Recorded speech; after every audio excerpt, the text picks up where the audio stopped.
Dovolte mi, aby som vás tu dnes všetkých privítal v Dome Božom na dnešnej dopoludňajšej pobožnosti. Som rád, že opäť po týždni sme sa tu mohli stretnúť, aj keď v takom skromnom počte. A na úvod dnešnej pobožnosti tu mám niekoľko oznamov pre vás. Prvý sa týka minulotýždennej zbierky, ktorá bola určená, ktorá je z generálnej konferencie pre potreby celosvetovej misie a bola vo výške 305 eur a 40 centov. Opäť k nám zavítá brat Kornelius Novák do Bratislavy a bude to od 6. do 13. septembra. Bude to tu na Cablkovej ulici. Ďalej 19. až 21. septembra prebehne 20. unijná konferencia ASI pod názvom Viac ako príbeh. Bude sa konať v Strážoviciach na Morave. Tak ako tradične, aj dnes po skončení vás všetkých pozývam na štúdium Biblie cca 30 minút po skončení. To je z oznamov na dnes všetko. Teraz sa započúvame ešte predtým, než budeme pokračovať do žalmu 30. 30. žalm. Hospodin, chválim ťa. Žalm. Pieseň pri posviacke chrámu. Dávidov. Hospodin, chválim ťa, lebo si ma zachránil. Nedovolil si, aby moji nepriatelia jasali nado mnou. Hospodin môj Bože, volal som k tebe o pomoc a uzdravil si ma. Hospodin, vyviedol si ma z podsvetia. Zachoval si ma pri živote, aby som nezostúpil do hrobu. Oslavujte Hospodina hudbou vy jeho zbožní. Chváľte jeho svätú pamiatku. Jeho hnev trvá chvíľku, jeho milosť však po celý život. Plač môže trvať do noci, s ránom však prichádza plesanie. Keď som bol v bezpečí, povedal som si, nikdy sa nezachvejem. Hospodin, tvoja priazeň ma pozdvihla na pevný vrch. Zmocnil sa ma strach, keď si skryl svoju tvár. Hospodin, volám k tebe. Úpenlivo prosím svojho Pána o milosť. Čo by si mal z môjho života, keby som zostúpil do hrobu? Chválil by ťa prach? Oznámil by tvoju vernosť? Počúvaj, Hospodin, zmiluj sa nado mnou. Hospodin, pomôž mi. Môj nárek si zmenil na tanec. Vyzliekol si mi smútočný šat a odel si ma radosťou, aby nikdy neutíchla oslavná pieseň pre teba. Hospodin môj Bože, navždy ťa chcem velebiť.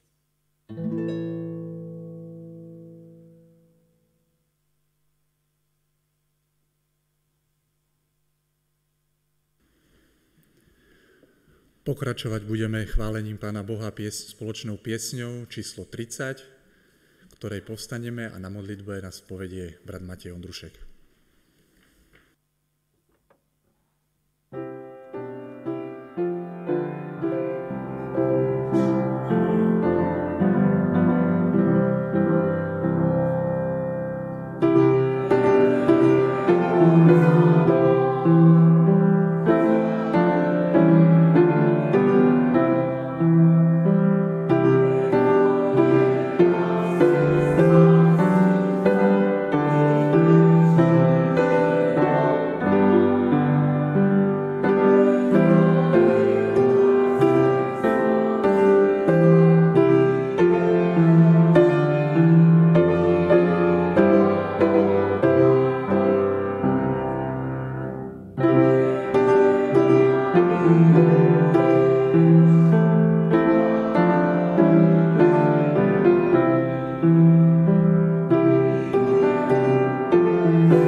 Bože, chceme Ti poďakovať za tento sobotný deň, že môžeme byť tu spolu, že sme radi, že Ti môžeme spievať piesne, že môžeme opäť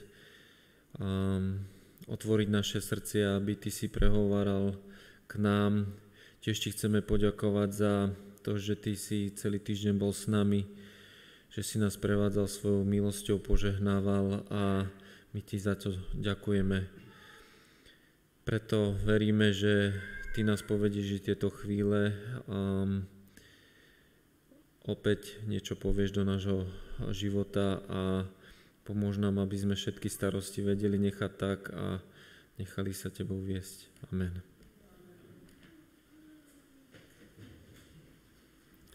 Ja teraz pozývam všetky deti dopredu.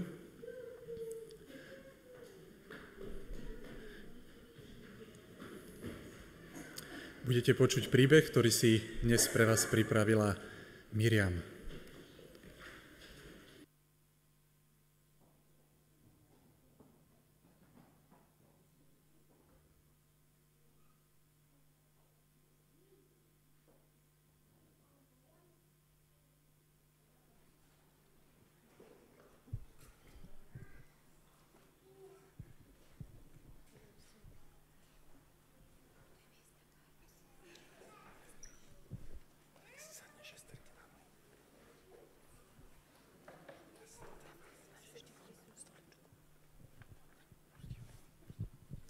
Ahojte deti, ako sa dneska máte? Je troška teplo, že? Horúco. Už ste boli niekde na prázdninách? Dobre, niektorí boli, dobre, ešte niektorí pôjdu asi. Dobre, dneska vám porozprávam príbeh, ale mám pre vás ešte jednu otázku na začiatok. Čo je toto? Vy to všetci viete? Dobre, výborne. Áno, je to zvonček na bicykel a príbeh bude teda o bicykli, o malom Peťkovi. Malý Peťko veľmi rád chodil do prírody a veľmi rád chodil na svojom bicykli. On má parádny bicykel a najparádnejšie na tom bicykli bol zvonček. Furt s ním chodil všade a keby mu maminka ho nezavolala napríklad na obed, alebo na raníky, alebo na večeru, stále by bol na tom bicykli. Preháňal by sa po tom ich mestečku a stále by tam zvonil na tom zvončeku. No, takže.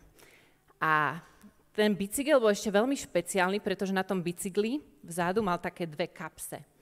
A do tých kapsí si tam nabaloval veci a potom chodieval aj na nejaké niekoľkodňové výlety. A chodieval aj s kamarátmi, ale veľmi rád chodieval aj sám. A to maminke sa veľmi nepáčilo, pretože keď chodívate sami, čo to znamená? Môžete sa strátiť, môže sa vám niečo stať, je to nebezpečné. Môže sa vám niečo stať. No, ale tú sanitku by nemal kto zavolať, keby ste boli sami, že? No. No, a hlavne keď... No, ale keď si sám... Áno, mohol by zavolať, keby mal telefón. No, takže, a tento príbeh bol o tom, že s týmto bicyklom tento malý Peťko sa raz vybral a išiel sám. A veľmi sa tešil, že ide sám, pretože on chodieval rád aj sám. No a tak uháňal a už sa začalo pomaly stmievať.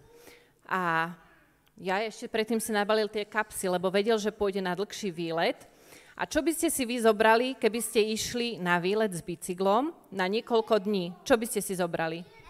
Baterku, jedlo, baterku. Mobil. Spacák. Spacák, výborne. A ja telefón. Telefón, spacák a jedlo, to je výborné. On si ešte zobral aj baterku, oblečko, áno, chlapci v tom veku sa veľmi neprezliekajú, oni to kašľú na to. Oblečenie si nebral, zobral si spacák, zobral si nejaké jedlo a on si zobral ešte aj, že ešus. Ešus si zobral, áno, teda presne, tie polievky sačkové sa v tom robia. Potom si zobral ešte zemiakovú kašu si zobral a zobral si, áno, a ešte si musel zobrať takú tú plynovú bombu, taký varič. do prírody, aby si mal kde to uvariť. Aj párky si mohol zobrať a zobral si ešte aj nejaký nožík, nejakú vidličku a zobral si aj zápalky. Všetko to nabalil do tých kapsí. Áno. A išiel teda na ten výlet. Ako tak išiel, tak tam boli také polia a polia sú oddelené medzou. To je medzi dvoma polami, býva medza, to je taká trávnatá časť, niekedy sú tam aj kríky. A tak ako pozeral sa po okolí, už sa začal stmievať, tak si povedal, musím si rýchlo nájsť nejaké miesto na spanie, lebo keď nenájdem si miesto na spanie, tak potom nebudem mať kde spať, bude tma, nebudem si vedieť nájsť žiadne dobré miesto. Stan si nebral, lebo stan bol príliš veľký, do tých kapsí by sa mu to tam nezmestilo. Ale aj stan si mohol zobrať, máš pravdu. No, a ako tak pozeral, tak našiel si takú jednu medzu, taká vysoká tráva tam bola, tam si povedal, tak to bude dobre, tam nebude na mňa fúkať, tam sa ja idem zložiť. Tak tam prišiel, zložil si tam ten bicykel. Hej, môžu. Zložil si tam ten bicykel, dal si tam karimatku, na tú si dal spacák a uvaril si nejakú dobrú večeru.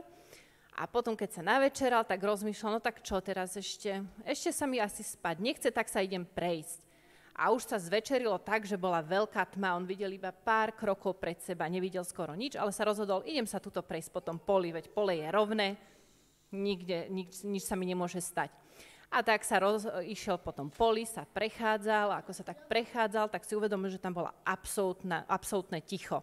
Tma a ticho, nikoho nepočul, nikto tam nekričal, nebehal, úplne tichko tam bolo. A išiel ďalej, až prišiel na koniec toho pola a na konci toho pola bola bránka. Bola tam bránka a rozhodol sa, že ide vyskúšať, čo je za tou bránkou. Tak zobral tú bránku, kľúčku, odomkol ju a otvorili sa dvere?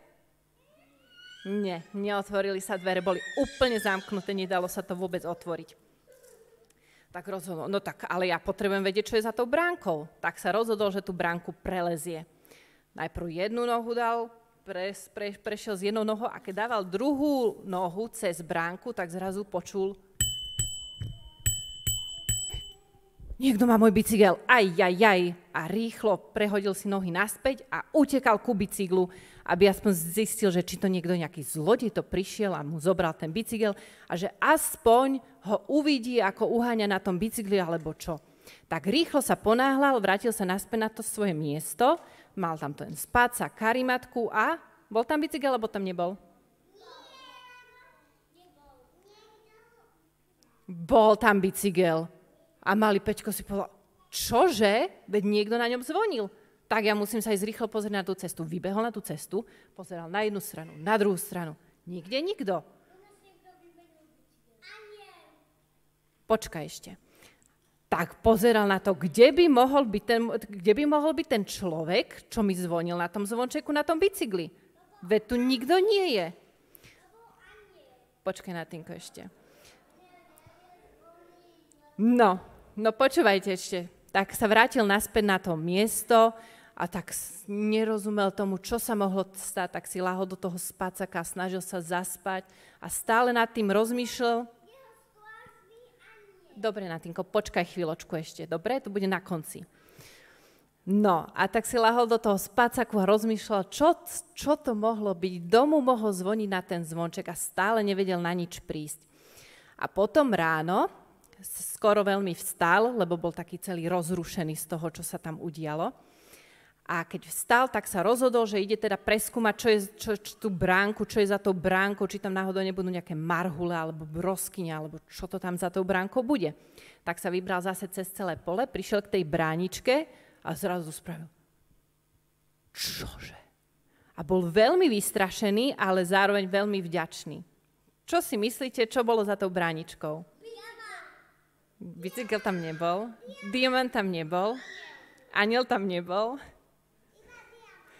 Natínko má pravdu, lebo Natínko počul už tento príbeh. Bola tam obrovská jama. A keby naozaj prelizol tú bránu, ako mal v pláne v tej noci, tak by si nevšimol tú obrovskú jamu. Spadol by do nej, nemal so sebou mobil, to znamená, že ostal v tej jame, kto vie ako dlho, kým by ho niekto objavil. po prípade by si mohol zlomiť ruku, nohu, hlavu rozbiť, no, čo všetko sa mohlo stať. Snad nie. No, takže bol veľmi vďačný, že ten zvonček začal na tom bicykli zvoniť. No a potom, keď sa vrátil z toho výletu, prišiel za maminkou a povedal jej, vieš, maminka, ja si myslím, že to bol môj strážny anjel, kto začal zvoniť na tom zvončeku, pretože inak si to neviem vysvetliť, ako je možné, že ten zvonček začal zvoniť práve v tej chvíli, keď som chcel skočiť za tú bráničku a by som dopadol veľmi zle. A maminka povedala, no, máš pravdu. A v Biblii je tiež taký veršík v 2. Korinťanom, prepáčte, v Žalmoch. Žalm 91, 11. a 12. verš. Oli, prečítaš? Ja to mám čítať. Veď on svojim anjelom prikáže, aby ťa chránili na všetkých tvojich cestách. Na rukách ťa budú nosiť, aby si neudrel nohu o kameň. Takže aj vy, keď pôjdete hoci kde na prázdniny, aj keď budete sami, aj keď budete s kamarátmi, tak môžete vedieť, že Pán Boh vás všade chráni a poslal vám strážneho anjela, ktorý dáva na vás pozor, aby sa vám nič zlého nestalo.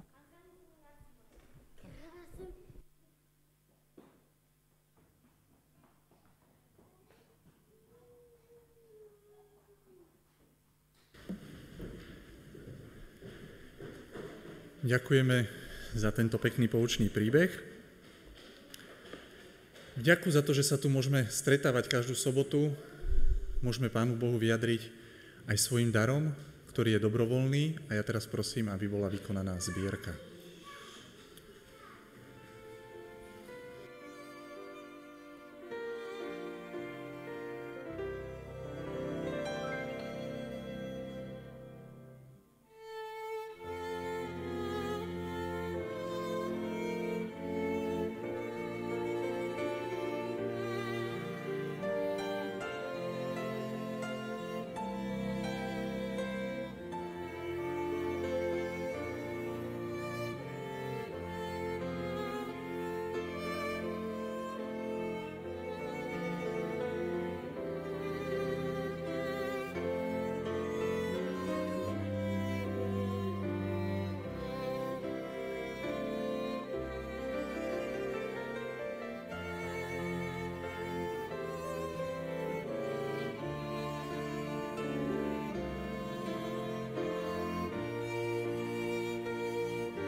Verím, že Pán Boh ti to darí aj každého ochotného darcu požehná.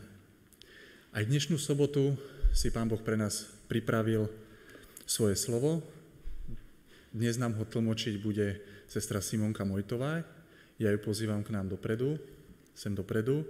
A predtým, než sa ujme slova, budeme ešte čítať úvodný text k ukázaniu, ku ktorému prosím, aby ste povstali.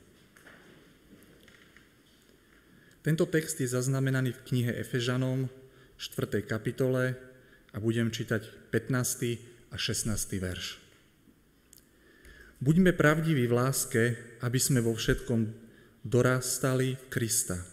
On je hlava, z neho rastie celé telo, pevne spojené vzájomne sa podporujúcimi klbmi a buduje sa v láske podľa toho, ako je dané každej časti. My vpredu poklakneme tichej modlitbe a zhromaždenie zostane stáť.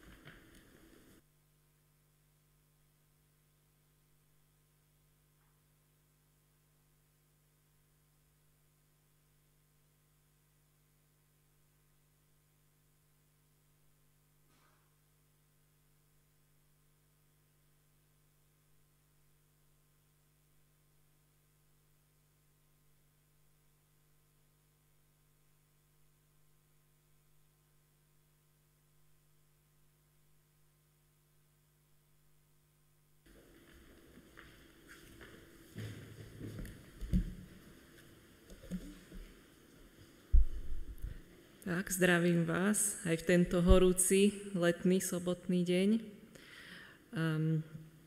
Budem sa snažiť byť stručná, aby sme mohli voľne dýchať a aby sme tu nezaspali.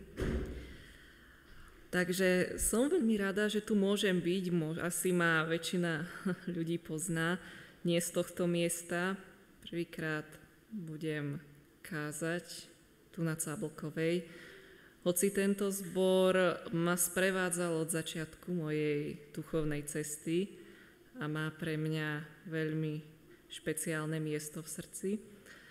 Takže by som chcela hovoriť o niečom, čo sa veľmi týka aj tohto zboru, ale verím, že to bude dobré aj pre všetkých ostatných, čo to budú sledovať z iných miest a neskôr.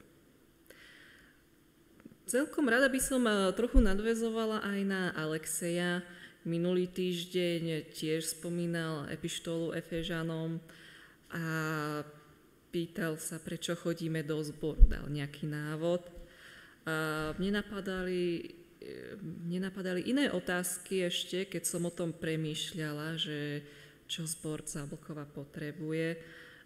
Napríklad celkovo teda na čo je zbor a cirkev.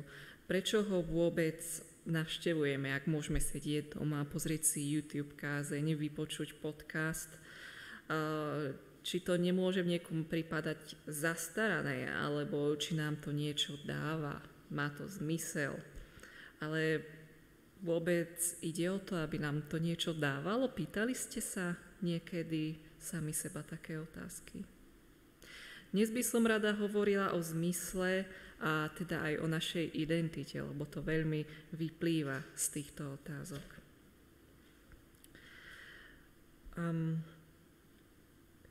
Dnešný názov kázeň bola cirkev ako Kristova ambasáda, čo je možno zvláštne pomenovanie, ale je to určite lepšie, ako ho cirkev nazvať nejakým spoločenským klubom, kam by sme chodili z vlastného záujmu, ktorá len plní nejaké naše potreby. Pretože v skutočnosti je to miesto, ktoré nemá slúžiť len nám, ale kde aj my slúžime iným. Máme primálo času, mnoho vecí nás rozptýluje, takže ak sa už niečomu venujeme, je to pre nás drahocenné. Takže je to niečo, čomu sa aj venovať oplatí. Čo nás sem kedysi priviedlo? Čo vyvolalo tú našu prvú lásku? Ak je cirkev ako ambasáda, tak slúži svojim občanom krajiny, z ktorej pochádza. Vyzýva na to, aby prichádzali do nej ľudia, ktorých volal Ježiš. Príďte ku mne všetci, čo ste preťažení a namáhate sa a ja vám dám odpočinutie. To by mohlo byť také heslo tejto ambasády.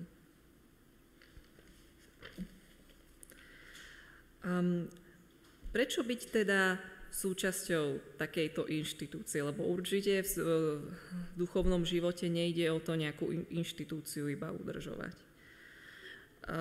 Ale musím na to povedať, že cirkev nie je ľudský vynález. Podľa Biblie je to naozaj nejaká unikátna organizácia, unikátne spoločenstvo, opäť Božia ambasáda, ktorá slúži akoby vzdialene kráľovi Ježišovi. On je v inej krajine, ale je z nebeského kráľovstva a my ako diplomati, ako ambasádori reprezentujeme jeho kráľovstvo tu na tejto zemi, ktorá je v určitej rebeli, ktorá ho nepozná. Tento fakt je možno často opomínaný medzi nami, ale je veľmi dôležitý pre našu identitu ako kresťanov. A čo vlastne robí taká ambasáda alebo veľvyslanectvo? Reprezentuje teda svoju krajinu v cudzine, ako sme si spomínali, ako sme my, nie žiaľ ešte v Božom kráľovstve, ale Božie kráľovstvo je medzi nami. je vlastne zahraničnou pôdou. Ak vstúpite na nejakú ambasádu, tak ste v podstate na pôde cudzej krajiny. Čiže na nej platia zákony ich zeme. Ako aj pre nás platia zákony nášho Mesiáša Krista. Na čele máme nejakého ambasádora, je to aj nejaké vedenie a mnohí diplomati, zamestnanci. Ambasáda je v krajine jedna, ale môže mať viacero pracovísk, konzulátov, mohli by to byť napríklad naše zbory, pre konkrétne tú cirkev, ktorú navštevujeme. Slúži svojim občanom, ktorí sa ocitnú v cudzine v núdzi. Viete si predstaviť, že ako veriaci prechádzame rôznymi skúškami a problémami. Nasledovanie Krista nie je zadarmo, je draho vykúpené a občas, alebo pomerne často, môžeme byť prenasledovaní z viacerých hľadísk. Taktiež, keď niekto je na ambasáde, je to skôr jeho plnohodnotné zamestnanie, kde majú všetci spoločný cieľ. Čiže opäť nie je to spoločenský klub, kde človek chodí, len keď mu to vyhovuje, ale proste vyžaduje si to určité nasadenie. A keďže potrebujeme ťahať za jeden povraz, je dobré, ak vnímame, čo je pred nami, aká je naša úloha, lebo to nás spája a zjednocuje. Možno by sme si mohli dať tú otázku, že kedy Ježiš ustanovil cirkev. Môžeme ísť do Matúša 16:16, takže si prosím, ak máte Bibliu, otvorte Matúša v 16. kapitole a budem čítať Petrovo vyznanie. Keď sa ich pýtal svojich učeníkov, za koho pokladajú ľudia syna človeka a potom za koho ma pokladáte vy, v 16. verši Šimon Peter odpovedá: Ty si Kristus, syn živého Boha. Veľmi známy verš. A potom to vyznaní Ježiš hovorí Petrovi, dáva mu nové meno. Ty si Peter, nejaký kameň a na skále ďalej postavím svoju cirkev a pekelné brány ju nepremôžu. V podstate môžeme povedať, že skalou je samotné to vyznanie.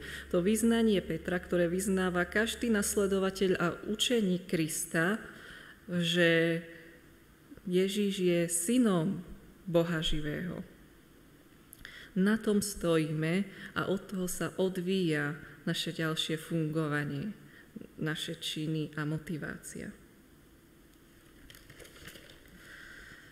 Takže Kristus, keď vyznávame, že je náš Mesiáš, že je náš kráľ, tak sa našou úlohou stáva budovanie Božieho kráľovstva na tejto hriešnej zemi.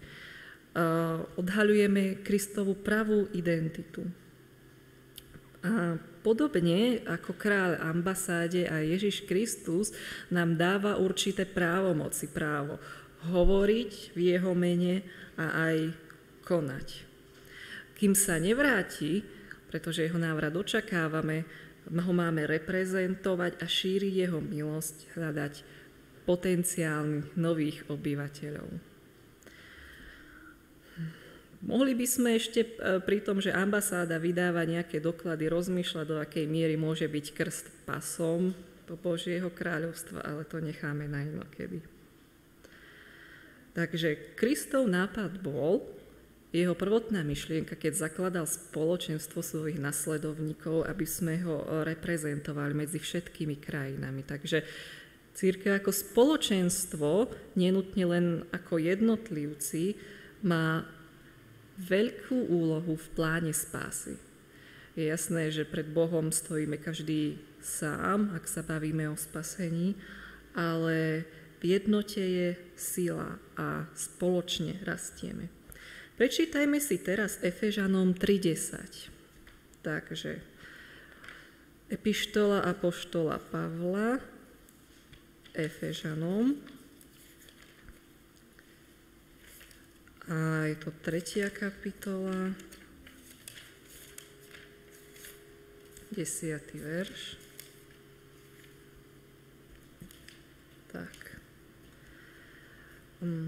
Boh chce, aby sa teraz kniežatstvám a mocnostiam v nebesiach skrze cirkev ohlasovala mnohotvárnu múdrosť Boha, a budem pokračovať, podľa odvekého ustanovenia, ktoré uskutočnil v Ježišovi Kristovi, v našom Pánovi.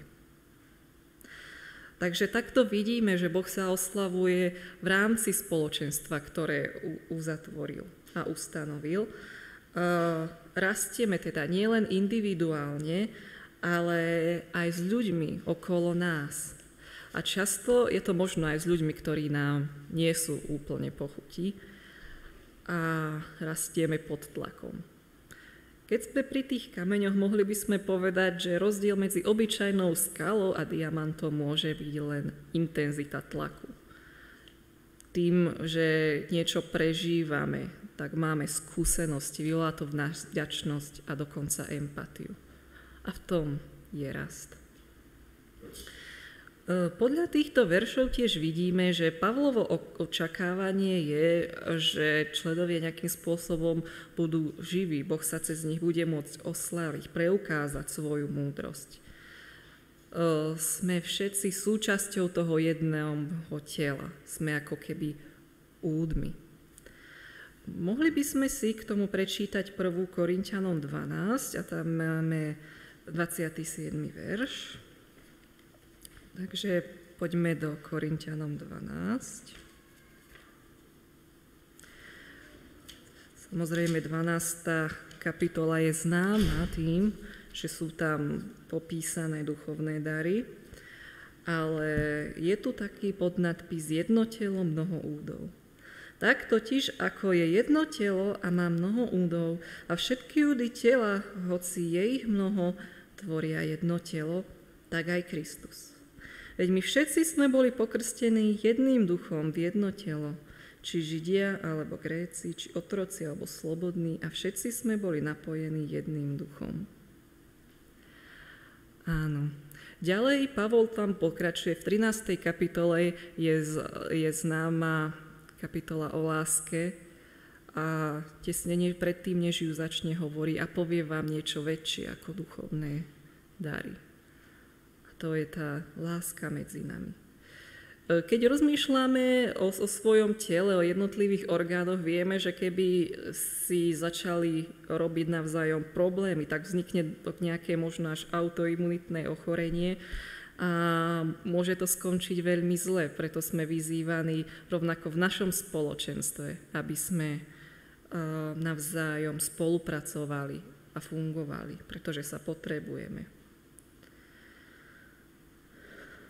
Ide o to byť v harmónii, podieľať sa na živote ako zboru, tak aj celkovo Kristovej cirkvi.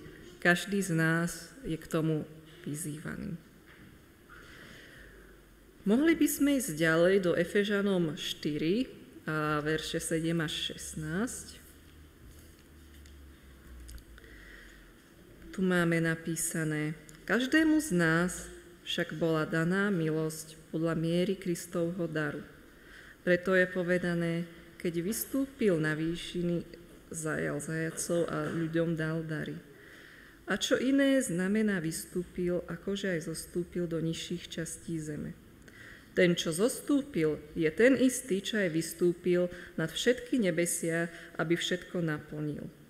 A on ustanovil jedných za apoštolov, iných zasa za prorokov a iných za zvestovateľov evanjelia, iných ustanovil za pastierov a učiteľov, aby pripravovali svätých na dielo služby, na budovanie Kristovho tela, až kým všetci nedospejeme k jednote viery a poznania Božieho Syna, v dokonalého človeka, ktorého mierou dospelosti je plnosť Krista.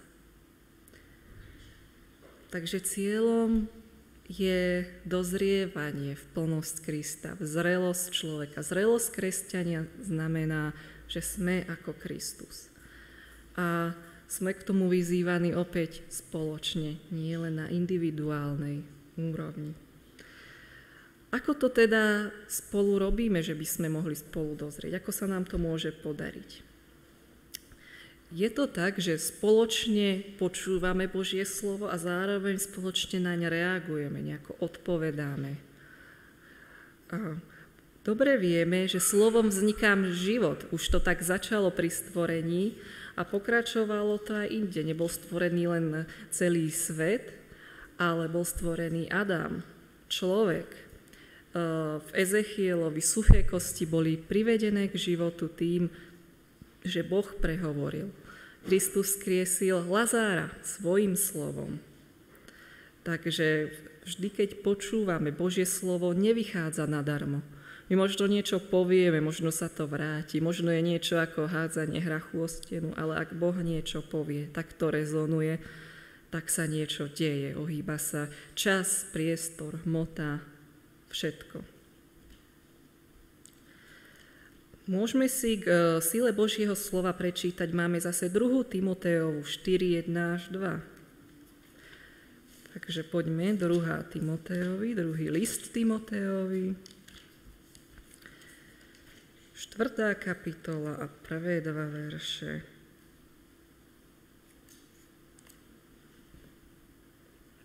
Pred Bohom a Ježišom Kristom, ktorý bude súdiť živých a mŕtvych, ťa zaprisahávam v mene jeho zjavenia a jeho kráľovstva. Hlásaj slovo, naliehaj vhodný, nevhodný čas, presviečaj, karhaj, povzbudzuj so všetkou trpezlivosťou a ponaučením. Toto je výzva pre nás, ako používať slovo. A ešte v 3. kapitole, v 16. verši máme napísané: Celé písmo je Bohom vnuknuté a užitočné na učenie, karhanie, nápravu a výchovu k spravodlivosti, aby Boží človek bol dokonalý a pripravený na každé dobré slovo. Dá sa povedať, že naozaj iba z nahrávok, plnosť požehnania nemôžeme získať. Získavame ho vo vzájomnom pôsobení. Slovo nás formuje spoločne. Spoločne nás mení na Krista. Môžeme iných ľudí ako cirkev, ako Kristova ambasáda. Môžeme tých, ktorí sem prichádzajú, nielen im ponúknuť to odpočinutie, ale aj ich môžeme ochrániť pred tým, čo je vo vonkajšom svete. Máme svoju úlohu. Je možné, že ambasády sa zaoberajú aj nejakými žiadosťami o azyl napríklad.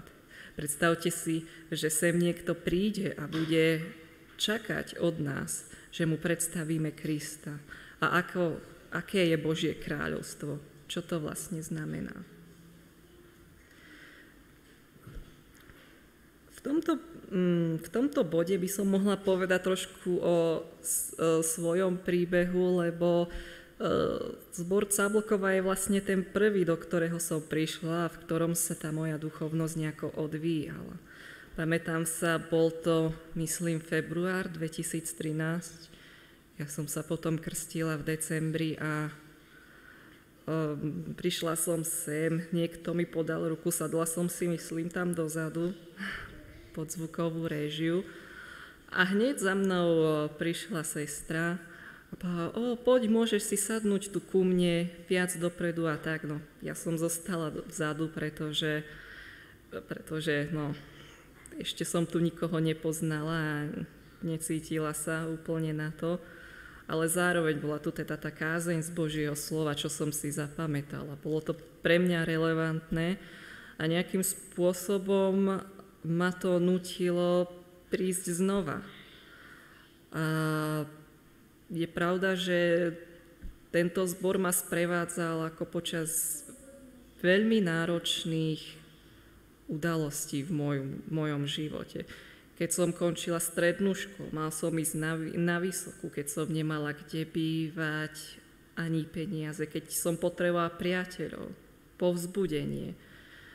Potom som tu bola vyučovaná, zase krst. Mám tu priateľstvá, ktoré vydržali 10 rokov. Po vysokej škole som na chvíľu odišla, vrátila som sa, to zázemie je zase tu. A dá sa povedať, že krste, keby ten zbor nefungoval, Nemohla by som byť tam, kde som. Z človeka, ktorý je veľmi uzavretý, sa nie tak ľahko zmeníte na niekoho, kto bude stáť za kazateľnicou a rozprávať sa s vami.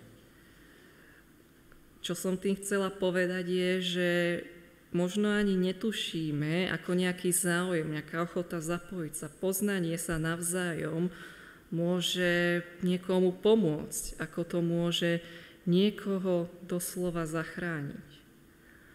Možno si to neuvedomujeme, aké požehnanie máme a čo spoločenstvo môže znamenať.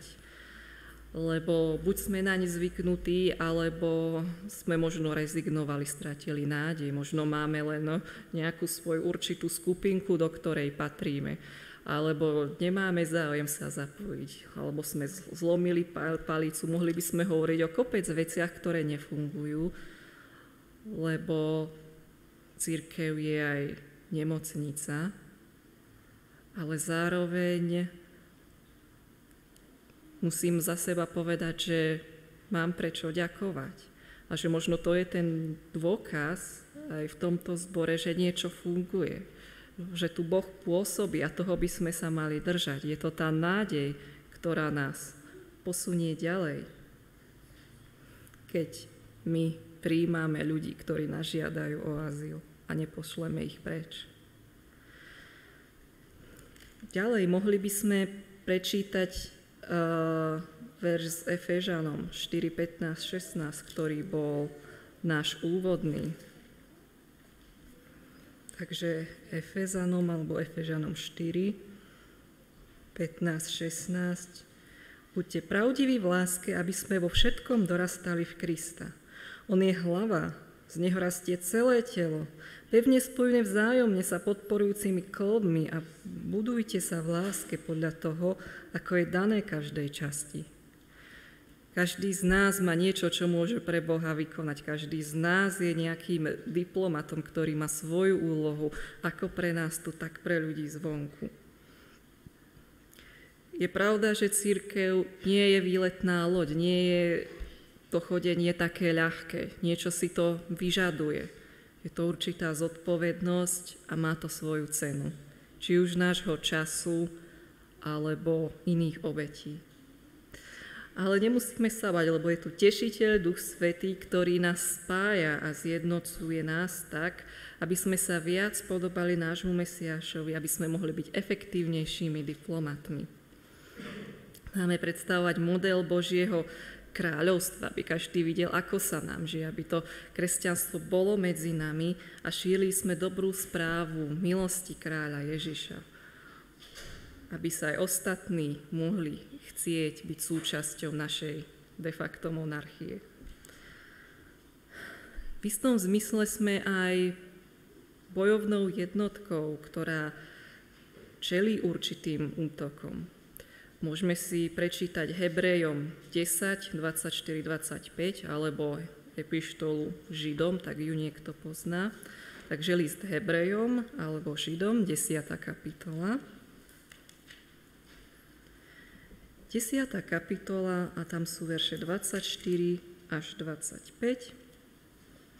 Venujme pozornosť jeden druhému, aby sme sa povzbudzovali k láske a dobrým skutkom. Neopúšťajme naše zhromaždenie, ako to majú niektorí vo zvyku, ale sa povzbudzujme, a to tým čím väčšmi vidíte, že sa blíži Kristov deň. Spoločne ako adventisti je našou identitou aj to, že čakáme nášho kráľa, nášho Mesiáša, Ježiša Krista. A len tým, že sa vzájomne povzbudzujeme a potešujeme, pomáhame si, sa vieme dostať a vydržať, vytrvať až do konca, kým sa nevráti. Navzájom sa strážme, pomáhame si pred pádom a nosme premená jedných druhých.